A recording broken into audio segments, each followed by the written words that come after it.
and then you're dead at 40%. Like the character's crazy. Like you're looking out for so many things when you're fighting Ryu. So you're already fearing him when you're fighting him. But then Dylan, as a player, just got into the head of Arye in that 5th game, and then it was just a wrap.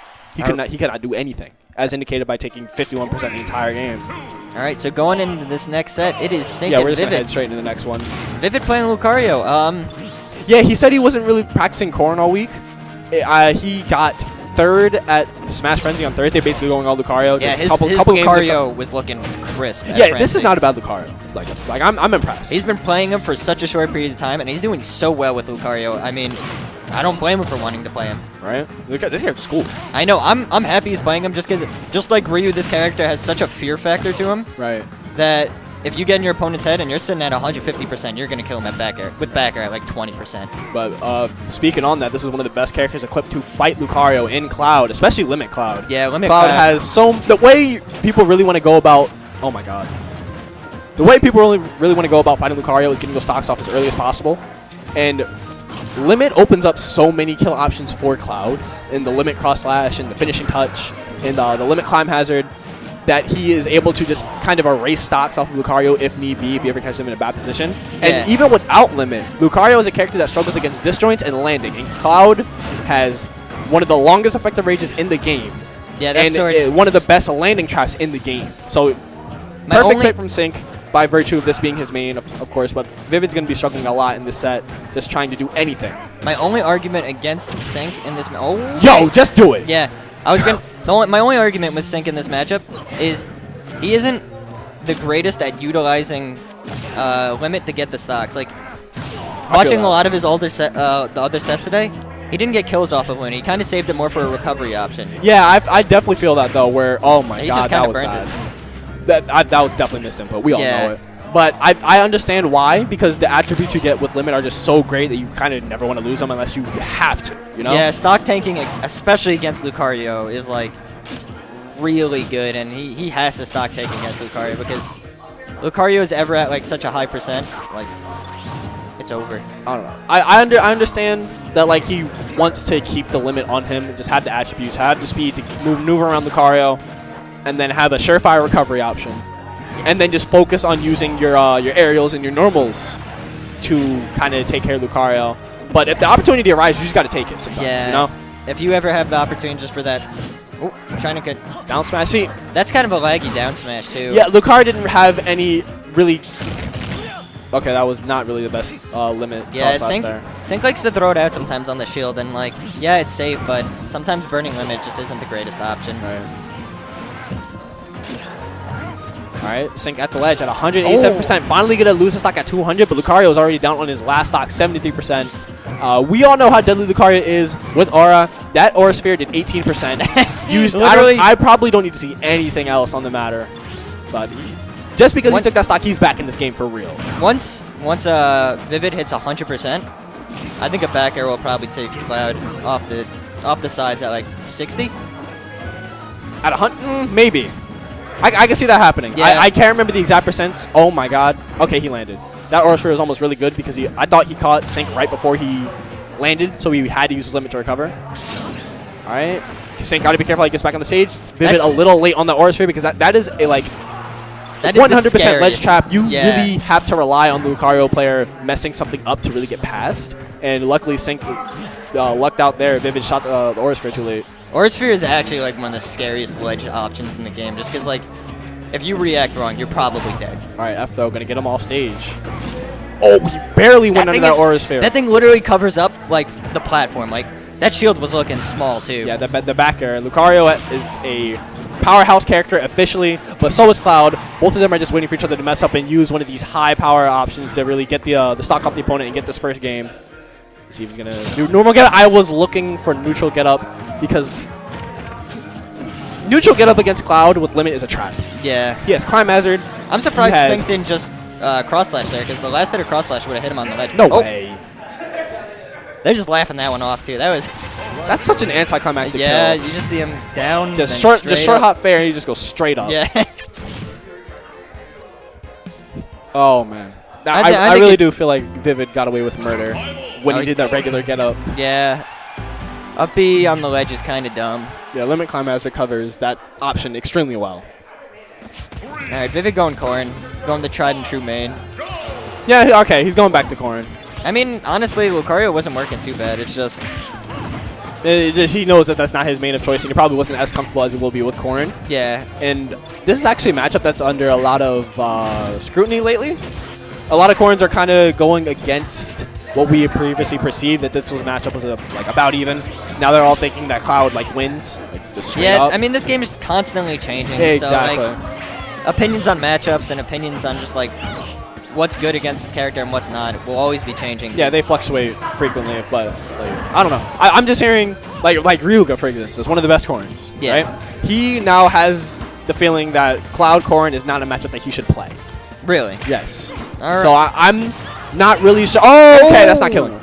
Okay, thank God. I don't really know all the components of the matchup, so I can't really speak on it.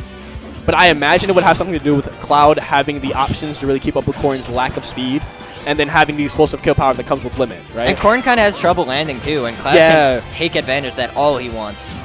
So I think those elements might have something to do with it. I'm going to have to do more looking into the matchup itself, but hopefully Sync enlightens us and shows us why Cloud potentially wins this matchup, right? Because he's in the lead right now. So that means he's doing something correctly. I mean, all Sync's been really doing is getting Vivid above him and then getting like 1 or 2 aerials and just racking up the percent. I'm surprised he was able to burst punish that Dragon Fang. Nice job using that grab to catch a regular get up. Here we go, doing Cloud ledge trap options.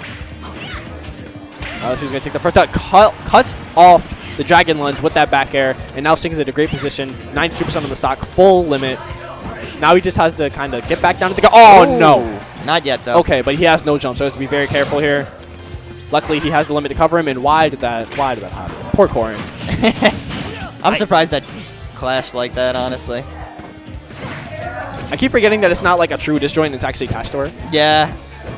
I love that, honestly, because... Imagine if that was a full disjoint, you can never contest it. Oof. I mean, I'm happy that's connected to her because I played a set against Vivid where I short-you'd out of shields when he pinned me and it hit him. Nice. Oh, you went for short hop upper right there to kind of put some pressure on Vivid's shield, but the up air came out too late, so now he's just going to be taking all this damage. All this damage because you messed up your execution. Yeah, both of these characters can get so much off of one aerial, so like execution is key here. Alright, Limit back online once again. Now Vivid has a very slim percent lead. Hardly enough to call it a lead at this point, but now he is in a disfavorable position. Yeah. And now they're both just trying to find a way to open each other up and get... there we go. Hits the Dragon Lunge, but he does not get the kick. Sync has Limit, though, so this is a little scary. Vivid has to make him burn Limit and then slowly just push him to the ledges. Yeah, that's the game plan when you're fighting against Cloud. When he has a Limit online, you have to force him to the edge. You stop playing Smash Brothers, and you start playing this mini game called Let's Get Cloud Off Stage. Make him burn that Limit, and then just repeat the cycle when he doesn't have limits so he can get the stock. Yeah. See, that's what I was saying before, is like Sync really likes to just throw it out on their shield hoping that it will land, and a lot of the times it just doesn't work. I feel like that's a good game plan up until you realize everything you lose when you don't have limit. Yeah, I feel like he's might lose the stock here. Oh, that's so rare. That's such a rare opportunity for Vivid to miss, and another rare opportunity. Oh, that's gonna be it. That's not. No. Yeah, that was the weirdest possible option. Like, Let's go. But it was great. Like, Dragon Fang shot, killing him off the side at 148. I don't know if that was a frame trap. The character's busted. What? The character's busted. This is why I didn't enter. I knew everyone was gonna be doing that. No, get away from me with those Miis. No.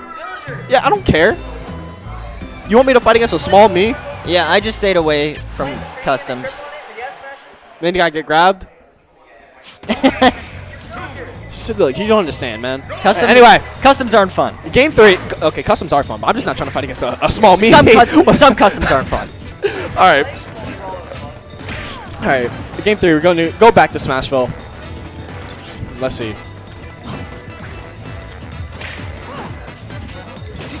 All right, nice. I like that. He waited for Vivid to pick a retreating option, or just defensive option in general, instead of going straight for the punish after the whiff move. And Sync actually got a lot off of just that one whiff punish. Yeah. All right, nice cross-up air. Using that short hop up air and landing behind Corrin, and Corrin doesn't really have the best out-of-shield options behind her. Up smash is a small hitbox, and insta-pin is really only an option of Corrin's, I believe, if Corrin's opponent is directly in front of her. Yeah, I believe it's only really an option. I'm not really sure. I don't really play against Corrin too much, so like, Vivid's like the only Corrin that I really play against. Yeah, he's one of the few Corrins in the area. So, in this area, if you haven't gone straight to him, you're going to be at a loss if you ever have to fight him. Yeah. Or a Corrin in general. All right, Sync getting back on the stage, just throws out the spot dodge in time, but I'm surprised he didn't F throw him just to get a little bit more. That worked, so. Yeah, I mean, he set up into a kill, but I'm also shocked he didn't just go straight for the F throw. 23%! 33. This is starting to slowly snowball. Vivid has a little bit of momentum on him. That was that down air. A bit of a risky play, but it works out for him because that down air lingering hitbox is able to stuff Sync out. That move has such like weird uses to it. Like it can kind of combo break, but it can't. I've just seen so much weird stuff with. Oh. Okay, that was smart. Yeah. If he did that a couple frames earlier, Sync would have landed on the ground. Would not have landed on the ground, and he would be off stage without a jump. But either way. Yeah, Vivid's been using pin a lot safer this match. Yeah, because he knows that Cloud can punish that for a lot. All right, Sync gonna go for the ledge trump. Vivid smartly skips the ledge because he did not want to get punished for his regrab. You don't see Corrin like recover high like that too much either, so it was like a really good play on his part. Up air, not gonna get killed just yet. Oh, yeah, but that was gonna take it. All these different knockback angles. I don't know. That up air, all I gotta say is thank God that up air got nerfed. Oh yeah, it did get nerfed. And it's still silly. Yeah, I mean, like when it was in its prime, it was killing at like 80%. It was literally pre-patch Diddy up air, like dark times. I remember when this game was not patched. This game, when it was not patched, was interesting. I think they went to Battlefield. Dreamway. Same thing. Yeah. All right. No, wait, whose counter pick was this? Sync's, yeah, right? Sync. Yeah, okay, I feel it. He wanted the tri-platform layout. Wants more areas to escape Corrin. Because I feel like his problem in the Smashville games is that he didn't have enough space to run away. Vivid was also juggling pretty well. Yeah, and that too. So he also has these landing options that he didn't have before because he has the tri-platforms to work with. Even though the platforms are hit, it doesn't seem like it's helping OutSync too much. It seems like it's hurting him more than it's helping. Yeah, but that's just because he hadn't gotten a chance to play offense now. But now he is locked and loaded. I believe he has Justin Corrin, Vivid, directly above him. Yeah, this is where you don't want to be, is above Cloud, because he's just going to keep sharking with up air until you either hit him or give him a reason not to shark. Right. Like being above Cloud is one of the least favorable positions in the entire game. It's so stressful. Just because he has that up air and it covers lingers that whole and platform. it's so strong and it covers basically. Oh, that was the realest option I've seen in a while. I wanted that to kill. I mean, I thought it would have because of rage, but I guess not. Wake up finishing touch. Yeah. After we're gonna get him off stage. And again, Justin not really gipping Cloud. That recovery is relatively easy. If he doesn't auto snap like he did just then, nice up air to take the stock. If he doesn't auto snap like he did right before that death, Cloud is basically a sitting duck. That's how you know if someone's a Cloud main or not, is if they don't auto snap. Because if a Cloud doesn't auto snap, it is so easy to just take advantage of that. That's like the mark of a Cloud specialist. Yeah. Like difference between I only play this character in doubles and I actually know this character. All right, Sync not in too bad a position. Only he kind of brought this back a little bit. He's just a couple good hits away from taking the stock, even without Limit. Like, we were talking about how Limit gives Cloud all these kill options, all these kill options, but even without Limit, he kind of has them on the table still. Yeah, I mean, Cloud has just like with Limit, he's just got such burst options that like he can take advantage of high recovery, and he still has not landed. Vivid is taking advantage. 2 up tilt to up airs. This is a lot of damage. I believe he still hasn't landed. These platforms just help Vivid out so much there. Yeah, we were just talking about how Sync, the platform's going to help Sync, but it looks like they were helping Vivid more in that case because he was the one on offense. Oh, that's counter? it. Yeah, that's it. Wow. Really? That dash attack is extremely strong. Really? So, I mean, let's be real. If you're going towards the ledge and you see a Cloud dashing towards the ledge, they're probably going to try to either grab you or they're going to dash attack because it scoops under the ledge a little bit. I'm mad you just knew. I mean, Like I had hope that wasn't going to be the end of the set. it's Corrin. And that got nerfed too. That counter got nerfed Oh yeah, too. I definitely remember that. That used to be ridiculous. I mean, oh man. if Corrin never got nerfed, this game would be very scary. Because I think Corrin would probably be top 5 material. Imagine if no nerfs ever happened, but all the buffs did. I don't want to think about that. I don't want to think. You just have 30-ish Because- characters that are just not fun to fight. I mean, like, I'd have more of a reason to play Bayo. Like, Oh, I don't she wanna, was touching people. It was literally, you get a witch time and you win. Like, and it's funny because people thought she was bad. Like, when she got nerfed, people, including myself, funny. Like the first 48 hours, we all thought Corrin was better. I legit thought that Bayonetta was like bottom 20 when she got nerfed. That's and then, crazy. And then literally, I think it was Salem had like his first show up appearance. I'm like, all right, I'm wrong and I'm dumb.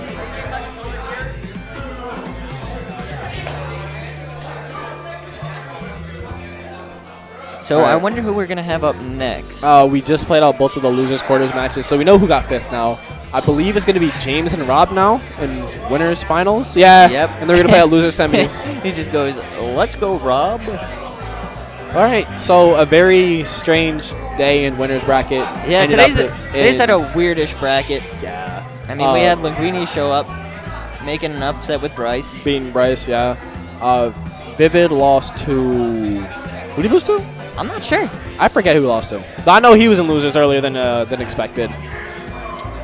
Oh, man. I mean, Dilla's putting in work, and Arya's they're both putting in work. That's why E-Crew, like...